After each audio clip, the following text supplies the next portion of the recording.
baby, dream. Dream, baby, dream. Dream, baby, dream. Dream, baby, dream. The first dream that we have on record was dreamed by a woman, and her name was Addudûri, and she was the overseer of the palace of Mari in Mesopotamia. More than 3,000 years ago, she etched a letter onto clay tablets describing what she saw. In my dream, I had gone into the temple of the goddess Belet Elakim, and the statue of Belet Ekalim wasn't there, nor were the statues of the other divinities that normally stand beside her. Faced with this sight, I wept and wept. George Steiner observed something profound about this dream. The first of all dreams speaks of an empty temple. Loss precedes presence, and every image must abide by this rule. Think about what Addudûri was experiencing. She walks into a space that should be full of meaning, full of the containers that hold her culture's understanding of itself, and they are gone. The gods have been dragged away, and all that she can do is weep. This is the thesis of this entire series. What happens when you strip context from consciousness? What happens when you take away the metaphors that allow us to function, to project ourselves onto something larger than ourselves, to make sense of existence? What Addudûri experiences in that empty temple is something very close to madness. A retreat entirely into the subjective is insane. And this person who believes that their feelings are reality, who can't distinguish between what they imagine and what is, this is psychosis in its clinical sense. Someone who is so lost in the inner world that they've lost contact with a shared world that could encounter another person. They are alone. But a retreat entirely into the objective is also insane. And this is the person who believes only what can be counted is real, who can't access their own felt experience, who is trying to be what everyone needs them to be and forgot who they were. Someone so lost in measurement and abstraction that they've lost contact with lived reality, and they are also isolated, alone, and stripped of context. Both are forms of the same dissolution, and both are failures to maintain the bridge between the inner and the outer world. Sanity is the capacity to move between the subjective and the objective, to hold them in tension and to use each to check the other. Sanity is a metaphor. Sanity is a symbol. Sanity is the ability to stand in the temple and know that the statue is not the god, but also know that the statue matters, that it points to one. And we built a temple, a mental health system that pushes people towards the objectivity that is driving us insane while claiming to cure them of the subjective. And we've emptied the temple and called it treatment. Welcome to the Taproot Therapy Podcast and Discover, Heal, Grow. This is Troll Blackstock, and this concludes our series on the DSM and the quantification of consciousness. The historian that I talk about a lot, Theodore Porter, wrote a book called Trust in Numbers, and that explains exactly how this happened. Porter makes this distinction that's crucial. He separates disciplinary objectivity from mechanical objectivity. Disciplinary objectivity is what works in high-trust communities. It relies on trained judgment, experts who share a tacit understanding of what constitutes valid knowledge, and they don't need a checklist to agree on what they see. Their shared training and socialization provides the standard, and this is how psychoanalysis used to work. The authority of the analyst was personal. It came from training lineage, clinical experience, reputation within the guild. Mechanical objectivity is different. Rigid adherence to explicit rules, algorithms, standardized protocols. It tries to eliminate what Porter calls the personal equation, the idiosyncrasies of the individual observer, so that any two people following the same rules arrive at the same result. Here's Porter's crucial insight. Mechanical objectivity is not pursued by the strongest sciences. It's pursued by the weakest and most insecure forms of science, soft science. When a discipline is vulnerable to external criticism, political pressure, or internal fragmentation, it retreats to mechanical objectivity to defend itself against charges of arbitrariness. And Porter writes, objectivity lends authority to officials who have very little of their own. And this is not a story about science getting better. It's a story about institutions getting scared. In the 1970s, psychiatry faced a legitimate crisis. The Rosenhan study sent sane people into hospitals that they couldn't tell, whether or not the people were sane. And the anti-psychiatry movement called psychiatry a tool of social control. Insurance companies demanded accountability, the same that they would have for pills or surgery. And the response was the DSM-3. They purged the etiology of the theory, and all of the contentious stuff about what causes mental illness. And they replaced it with symptom checklists. Must have 5 of the following 9 for at least 2 weeks. And the goal was reliability. If 2 psychiatrists saw the same patient, they should arrive at the same diagnosis. But this was not discovering disease entities. It was a bureaucratic fortification. By creating a rigid manual, psychiatry insulated itself from the charge of subjectivity. It allowed the profession to interfere or interface with the insurance companies and not be interfered with at a judgment-based level by insurance and the FDA. The manual became a technology of trust, not a trust in a doctor, but a trust in a code. And here's the strategy, that Porter would say illuminates the trade-off between reality. He would say that there's a trade-off between reliability and validity. Reliability is consistency. We all agree that this is major depressive disorder. Validity is truth. And this label actually corresponds to something real. You can have one without the other, but in pursuing reliability, psychiatry sacrificed validity, and the categories became socially valid. Insurers accepted them, but biologically invalid. They don't carve nature at its joints. In 2013, the National Institute of Mental Health declared that the DSM was scientifically invalid, but nothing changed clinically because the DSM's purpose was never scientific validity. It was bureaucratic legitimacy, and they emptied the temple to survive. Now, here's a big point to understand. It's easy to hear all this and think that I'm describing a conspiracy, but I'm not. Most people in the system aren't villains. They're not consciously hiding biases for profit. The insurance executives, the academics, the researchers, the clinicians following protocols, most of them genuinely believe that they're being rigorous. They genuinely believe that they are being scientific. And that's what makes this tragic instead of merely corrupt. They've lost faith in what they can't see. Think about what it means to trust trained judgment. It means believing that a person, through years of formation and experience, can perceive truths that can't be reduced to a checklist. It means believing in something invisible, the cultivation of wisdom, the development of clinical intuition, the ineffable quality of the therapeutic presence. That requires faith in human capacity, faith in the intangible. And somewhere along the way, that faith broke. When you lose faith in the invisible, you don't stop believing in it. You transfer your faith to whatever is visible. And so the PHQ-9 score becomes more real than the patient's suffering, or the story that the patient is telling, and the diagnostic code becomes more real than the person. The randomized controlled trial becomes more real than what happens in the room, and the system becomes more than reality itself. And this isn't corruption, it's a civilizational loss of faith in the invisible. And the people inside the system can't see their own assumptions anymore because they've dressed them in the costume of objectivity. And the blind spots fill up. We can't see them. So we think that we can see everything because we can't see what we can't see. And this pattern shows up throughout history when civilizations lose faith in the invisible. Late in Rome, they maintained elaborate bureaucratic forms long after the substance was gone. The offices still had titles, the procedures still had steps, the forms got filled out, but the meaning behind them evaporated. They kept the forms because the forms were visible, and the substance required faith that they no longer had in an empire that had fallen. The Soviet Union knew that the 5-year plan had these quotas, and they were lies. Everyone knew that. The factory managers knew, the party officials knew, the workers knew, but they maintained the quotas, falsified the reports, performed the rituals of productivity, because the alternative was admitting that there was nothing underneath. The numbers had become more real than reality, and dismantling them would expose the void. And then there's cargo cults. During the World War II, American troops landed on islands in the South Pacific, Melanesia, Vanuatu. I'm not sure how to say that one.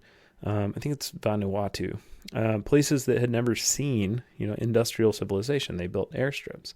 They set up radio towers. And when the planes landed, they brought cargo. Food, medicine, chocolate, Coca-Cola. And these islanders had never seen any of this stuff. And the soldiers were generous. They'd share what they had when the plane landed with the supplies. And the islanders watched everything. And they watched the men sit in the huts with little pieces on their head. And they watched them talk into boxes, headphones and radios. And they watched them spin cranks and wave flags. And then the planes would come. And then the war ended and the soldiers left, so the cargo stopped coming. When the anthropologists went back years later, they found the islanders had built their own airstrip. They'd cleared the jungle and made runways. And they'd built wooden control towers, and they'd carved headphones out of coconut shells, and they'd made antennas out of bamboo. And they sat in their huts and they talked to rocks. And they waved landing signals at the empty sky.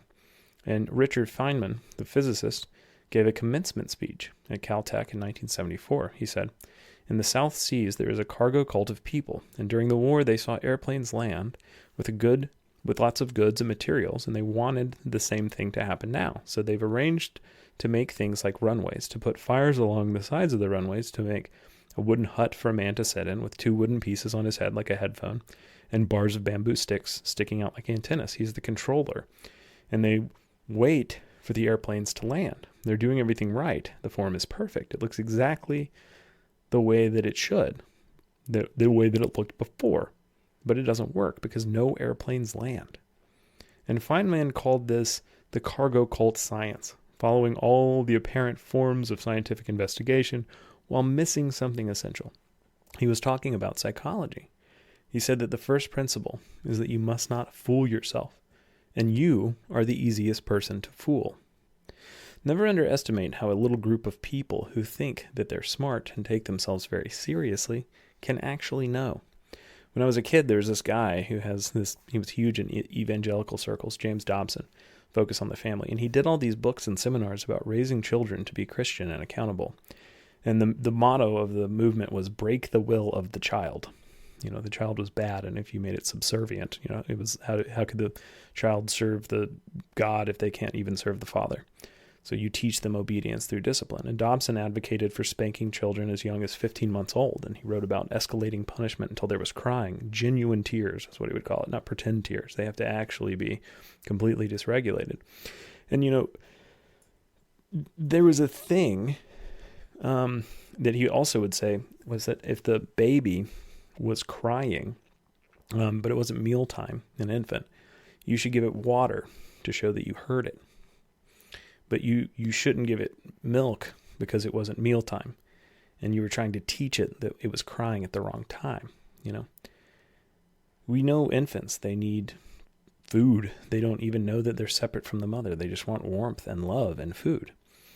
And Dobson says, when your baby cries, just give it water to show it that it's not controlling you. It's an ego battle with a creature that doesn't have an ego.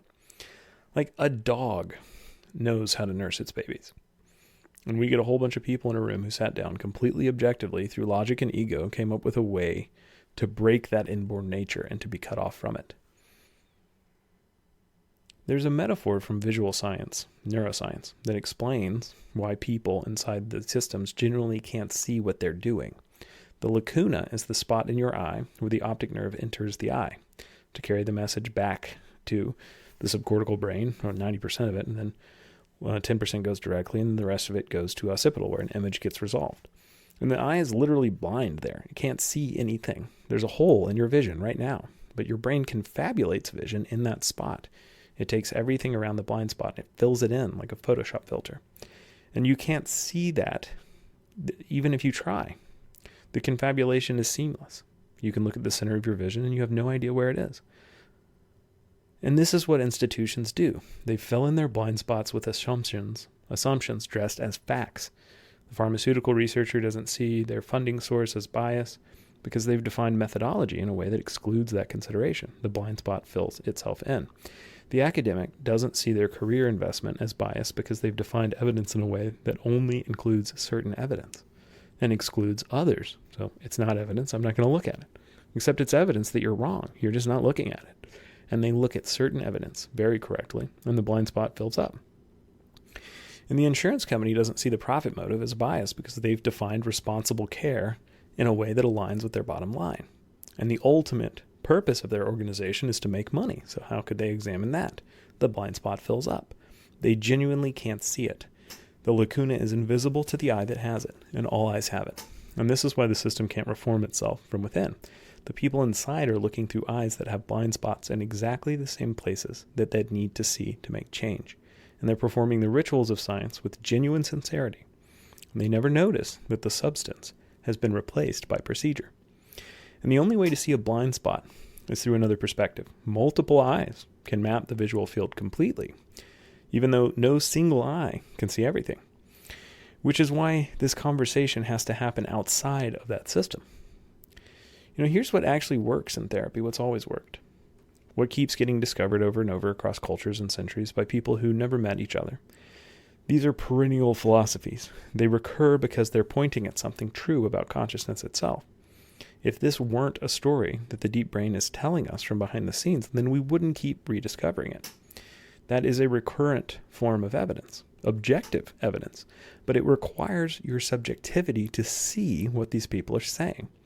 And it's evidence that can't be seen from the distance of pure objectivity. The problem is that different traditions aren't using the same language. And they're not all saying, here's the Sud score I invented in ancient Babylon and then Carl Jung invented in his study. They're describing subjective spaces phenomenologically through metaphor. But when they do that, if you can't read metaphor, if you can't see it, which I'm arguing we are losing the capacity to do rapidly, then you can't see that they're talking about the same phenomena. Plato was already saying these things. Competing drives, multiplicity, the need for integration, the importance of knowing thyself, the allegory of the cave, which is basically just a description of how unconscious assumptions shape our perception. And we act like every new therapeutic modality in this system is completely separate and this invention that came out of nowhere. They came out of a lab stripped of context or any history. But the parts that work have always been doing these things. Therapy did not invent therapy. It's always been with us. First, metacognition, getting outside your head, developing the capacity to observe your own mental processes rather than identifying with one single part of what you were feeling, learning that it is just part of you.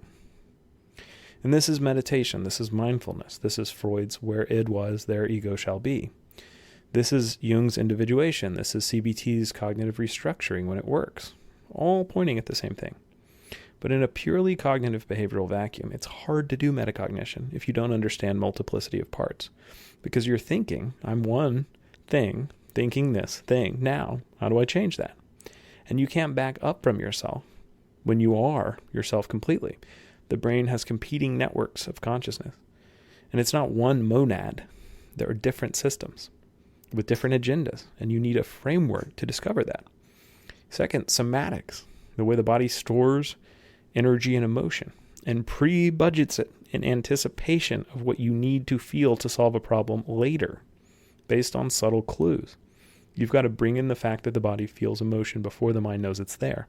Even Wilhelm Reich was right about this. As crazy as he got by the end, he didn't get that wrong. And this is Pearl's body awareness. And this is Levine's, somatic experiencing. This is polyvagal theory, Porges. The body keeps the score, Van der Kolk. Third, shortcuts and biohacks. EMDR, brain spotting, polyvagal resets, ice baths.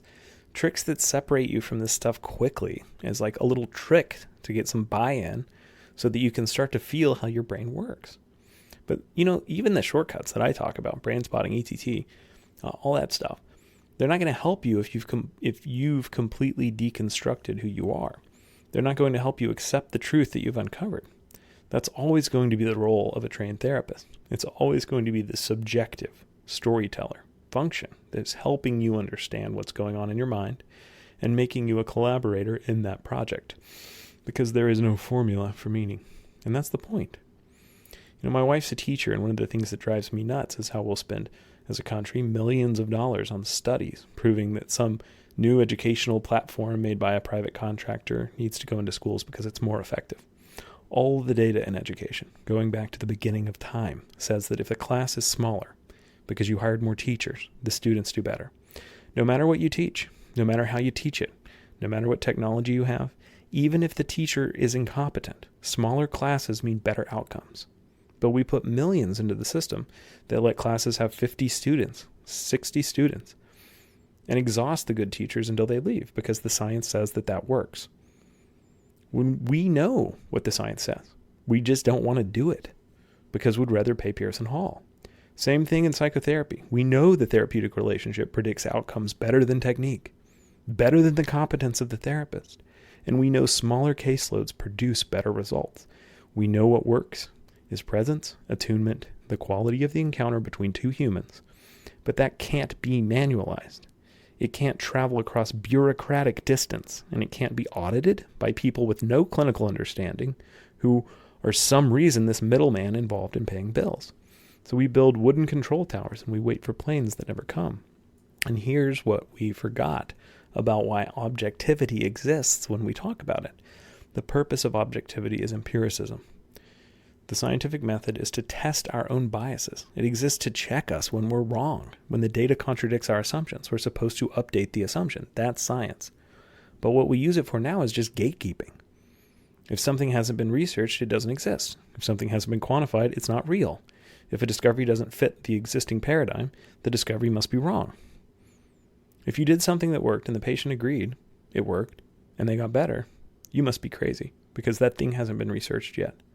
And this is the inverse of science, using the tools of objectivity to entrench subjectivity, using the method designed to expose blind spots to create new blind spots and not see them. Porter's work reveals that this is what mechanical objectivity always does when pursued for defensive reasons. Every time across history, since someone scratched the first bits of writing on a clay tablet in Mesopotamia for trade. Objective measurements. They do not always achieve objectivity. They achieve the appearance of objectivity. They create rituals that look like science but function as bureaucratic protection for insecurity. And the exclusion criteria look like rigor, but they're biases in lab coats. And the diagnostic checklist looks like precision, but they're the sacrifice of validity at the altar of reliability. The manualized protocols look like accountability, but they are the elimination of the therapeutic relationship. The only thing that research consistently shows produces change. CBT does not deconstruct without reconstruction. It strips away false belief, cognitive distortions, maladaptive patterns, but it doesn't add context back. It doesn't provide new containing metaphors. It doesn't help you understand who you are and what your suffering means. And no, the psychoeducation in that book is not the context that I'm talking about. That's the therapeutic equivalent of emptying the temple and walking away. Healing requires a different sequence. Strip the false context, see yourself honestly, and then reconstruct, build new meaning, find new containers. But you have to give them up first. Absence precedes presence every time. We're doing deconstruction and skipping the reconstruction. We're doing them in the wrong order. A person without context living entirely in the subjective or entirely in the objective, stripped of the ability to make meaning through metaphor. That's not health, that's madness. That's Addudûri in the temple when she weeps. And here's what happens when you empty the temple. The symbols don't disappear. They go underground. They go behind you. They go into your blind spot. And when they come back as monsters because they're parts of yourself or parts of your system that you're no longer in control of. And those monsters are particularly dangerous when they are things that you can't see that also benefit your insecurity because they make you not face reality in a way that flatters your ego. That's the problem in therapy, and that is the problem in research. During COVID, I kept reading the same article over and over, written by evangelical megachurch pastors who'd seen their congregations start hearing the call of the internet algorithms, and they were getting fed, conspiracy theories and different things, and they weren't coming to church because they'd been on Facebook during lockdown. And the church had abandoned, metaphorical content a long time ago in favor of literalism. It no longer was a containing metaphor. It was just a list of cultural grievances. I saw this on TV and this person lives like this. We know that's not okay. Yeah, it's not okay. That's not a containing metaphor. It's not a transcendent function. And many pastors were just talking about, TV and politics and whatever, making connections about, grand plans to destroy society. And it was literal. And so the good and the true containing metaphors that religion used to offer had been dragged out of the temple while no one noticed, a long time before COVID happened. COVID simply made people realize that they'd been gone for a while.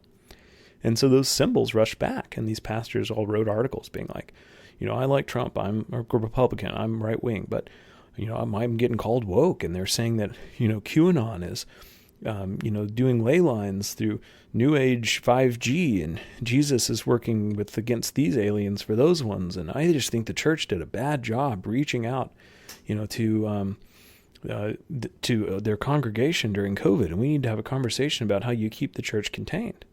This is what happens when you strip context, eliminate meaning, force a retreat into pure objectivity. The subjectivity doesn't disappear. It returns in an unconscious form. You get possessed by archetypes, and anything you feel must be true because my subjective intuition is just reflecting everything that I want to think is real back at me. Even my blind spots, even my insecurities, they become manageable because it's this, live action RPG that I'm doing with my life. I'm the one connecting the dots. I'm figuring out the clues. I'm figuring out what QAnon is meaning by decoding this, static noise of the internet. And when people were stuck in their houses looking at the internet, they realized I can just do this myself. I don't need the pastor.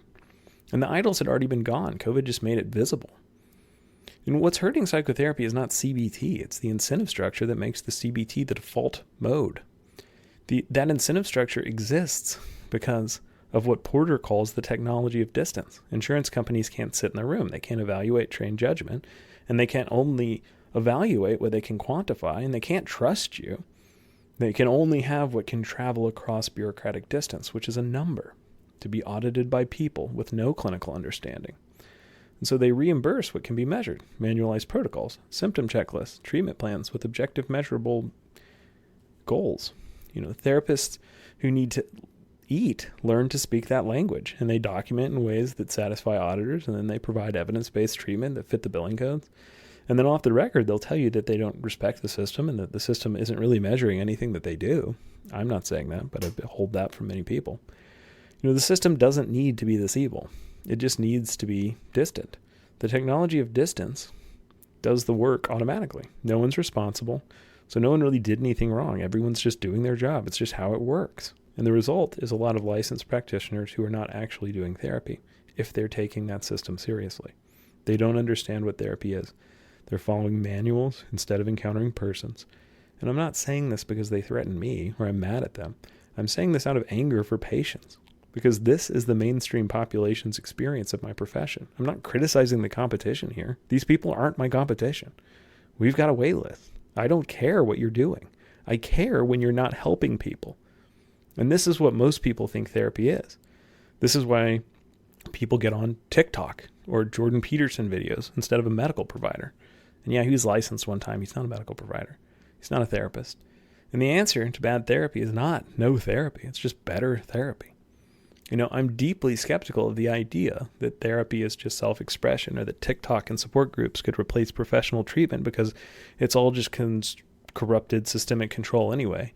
And so we should just do whatever we want on the internet. I think that's QAnon. I understand the appeal. After everything I've said about rigged research and hidden biases and hollowed out professions and therapists that don't know how to do therapy, I understand wanting to burn it all down. But the corruption goes deeper than capitalism, deeper than big pharma, deeper than the DSM. It's invaded your assumptions. That's my point. Yours and mine. The way you think about health, the way you think about self, the way you imagine what healing means, that's been colonized. We all inhabit mythology. And we all have a temple full of idols, whether or not we admit that they're there. And here's what colonization does. It strips you of the creativity to envision something better. It makes you think that the only options are a corrupt system or do it yourself. And it forecloses the possibility that care could be a right, that institutions could serve humanity again, that we could take control of them. The people who say, just use crystals or find your tribe, or Joe Rogan has a supplement, that's a spiritual bypass. It's not treatment. It's giving you this false empowerment. It feels liberating, but it's not real. And because when these things get really bad, you're going to want somebody who's a real licensed provider who can work within the objective metrics of the system, but also has somehow saved the subjectivity that the system wanted to drag out. Care is a right, not a privilege. And it's not a product. It's a right. And rights require institutions to guarantee them, even when those institutions have fallen very far from what they were supposed to be. And the idols are breaking and the image comes rushing back. And we can only learn to hold the awareness of the absence together. Addudûri wept because she was alone in that temple, and we don't have to be alone. The people in the system aren't evil, they're scared. And they've lost faith in what they can't see. And they've built wooden airplanes and performed the rituals and wondered why the cargo doesn't come. It's not the forms, it's not the procedures, it's not the checklist or the metrics or the manualized protocols. It's the invisible stuff. The relationship, the meaning, the presence, the trained judgment, the honed experience of someone who has sat with suffering and learned something that can't be written in a manual. And Feynman was right. The first principle is that you must not fool yourself, and you are the easiest person to fool. We forgot because we got scared of what couldn't be counted, and it's time to remember. Stop counting and start to remember the space between numbers, and notice the distance between you and another person. It's all we get. Addudûri wept because she was alone in the temple, but we don't have to be. Stars in your eyes, little one, where do you go to dream? To a place we all know, the land of make-believe.